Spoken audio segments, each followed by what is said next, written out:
everyone, Lisa here with you on the Crafty Meraki YouTube channel.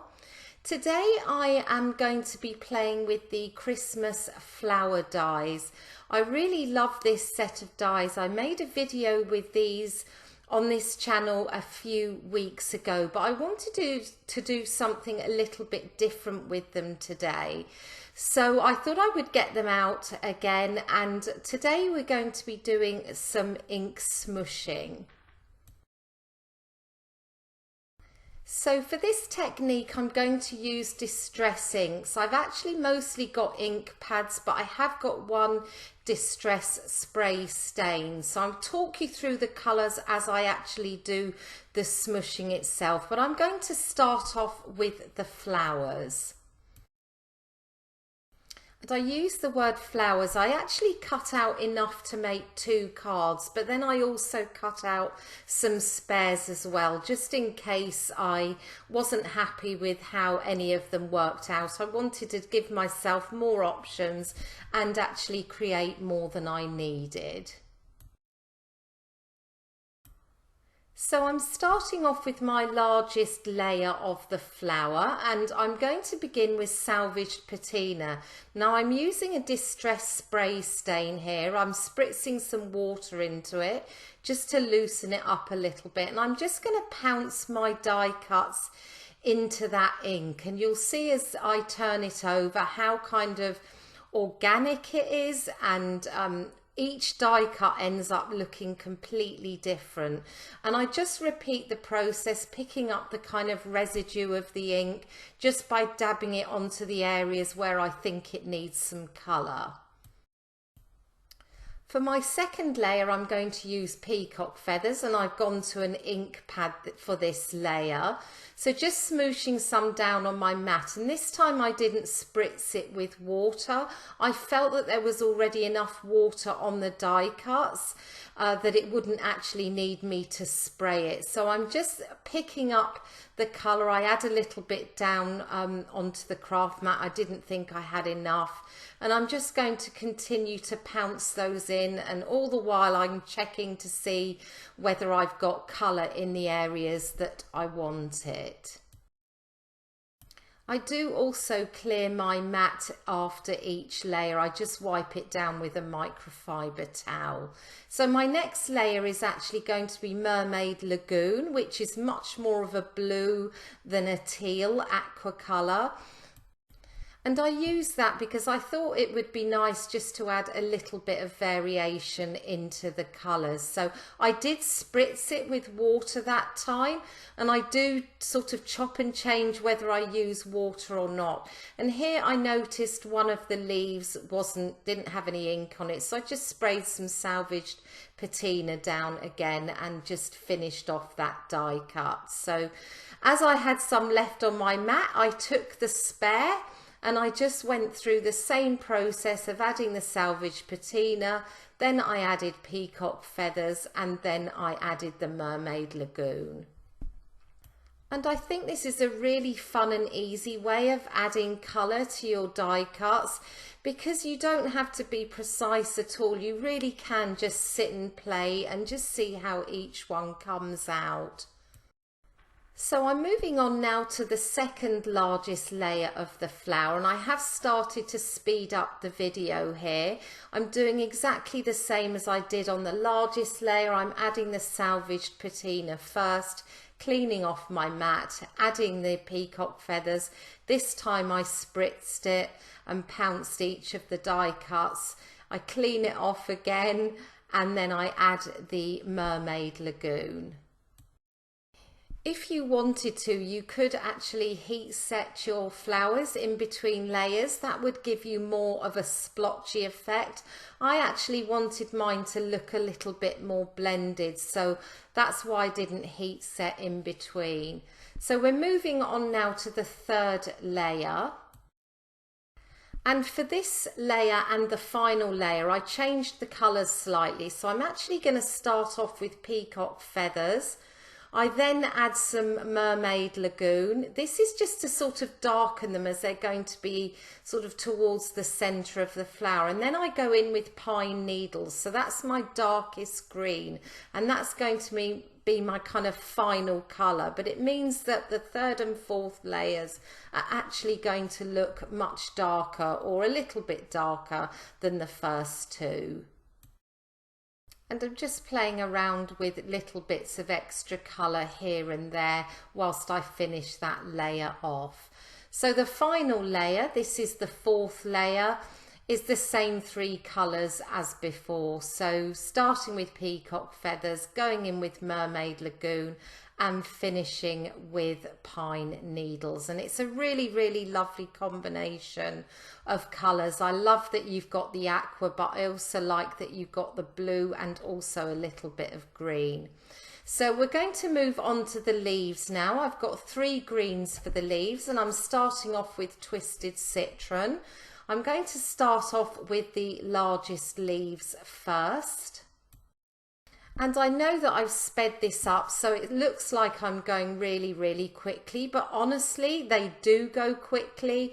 If you've got everything cut and ready to go, you can actually make a bunch of these in a really short space of time. I ended up with absolutely filthy fingers. I probably should have done it with some gloves on, but I'm going in here now with Mowed Lawn, so that will be my second colour on these large leaves. And then I'm going to finish with a little bit of Rustic Wilderness, and that is a really, really dark green, so that's going to give some contrast onto those leaves.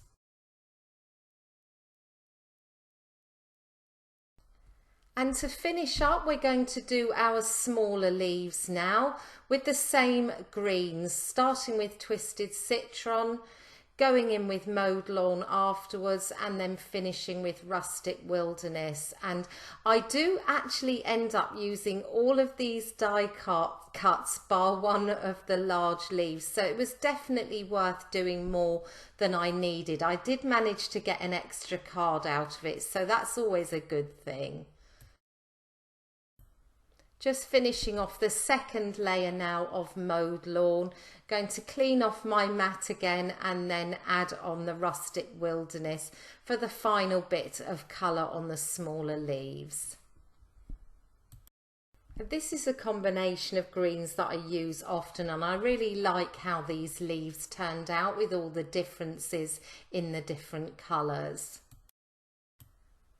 So whilst I was doing the leaves, the flowers had been set aside to dry, so I let them air dry, and I'm just going to start the process of assembling them, just adding a tiny bit of adhesive into the centre of each and then layering them up. So they can come together really, really quickly.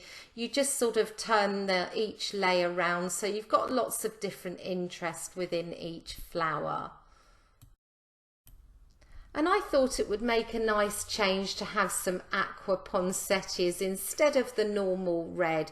You could of course make these as a summer card, but I thought it would make a nice change for Christmas. So I'm just adding the centres in here. I've die cut the 2 little centres in different teal cardstocks, just layered them up, and I'm going to add those into the middle of the flower.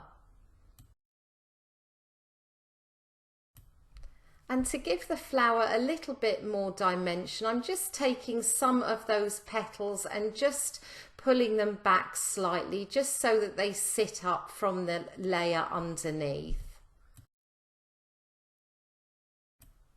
So moving on to the rest of the card now, I've got a panel of white cardstock here, and I thought I would add some black and white striped paper along one edge, just to give that a little bit more interest. This is quite a clean and simple card, or I should say cards, because I do end up with 3. And I thought it would just be nice to have that black and white at the side, so just adhering that down and trimming off the excess from each end. And I do the same off camera for the other 2 panels. So we're going to start assembling the flower now. So just pulling those petals back a little bit, adding some adhesive onto the back, and I'm going to position them on the top left corner on each of my panels. So just working out where I want that to go. And whilst I was pulling the cards together, I was thinking about the colour palette that I'd use. Now, I'd always planned to use these colours. I wanted to do something a bit different than my traditional red and gold, and I thought contemporary colours like aqua and green would still look quite nice, but I hadn't realised that actually the areas on the petals and the leaves which didn't get any ink on them at all have stayed white, and that actually I think really helped to make it look almost a little bit like I'd splattered some snow onto it or something. I did consider adding on some gold splatters to make them more festive, but in the end I decided not to. I thought that they had enough variation on them without that. I assembled the other two panels off camera, and we're going to move on to our sentiment now. So the first one is from Magical Christmas. It says, wishing you the happiest of holidays, and I'm using some VersaFine Clair Nocturne as that's a really crisp black ink, and I think it ties in nicely with the black and white stripes at the side. For my second panel, I'm using the Christmas Miracle stamp set, and this sentiment says, Christmas is full of miracles, you are one. I really like that sentiment. So just adding the ink onto the stamp, and as I pulled it over, I realised I hadn't inked up the C properly on Christmas, so back down it went again for me to re-ink it. For the third panel, I use another sentiment from Christmas Miracle. This is, the gift of friendship is my favourite Christmas present. And although I've done a little mini mass production today, I did think that by changing up the sentiments, it does help them to be a little bit different from each other. And as always, or pretty much always, I'm going to finish with some gems. So these are the Fairy Garden Meraki Sparkle gems. I've added one into the centre of the flower, and I'm adding some around the leaves. Of course, I had to add a little bit of sparkle on. They are Christmas cards after all. So we've come to the end of the video now. Here are the three cards. I really like how they turned out. It's nice to have some different colours on Christmas cards. Thank you so much for joining me today. I hope you've enjoyed the video. Do give it a thumbs up if you have, and I will see you again soon with another card. I hope that you have a wonderful weekend. Bye for now.